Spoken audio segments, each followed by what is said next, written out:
তবু এই দেয়ালের শরীরে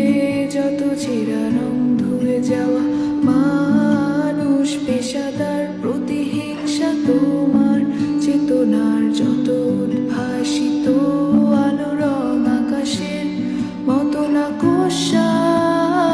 নীল নীলে ডুবে থাকা তোমার প্রিয় কোনো মুখ, তার চোখের কাছাকাছি এসে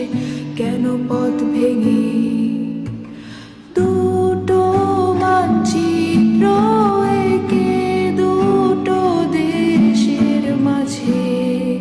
বিধে আছে অনুভূতিগুলোর ব্যবচ্ছেদ।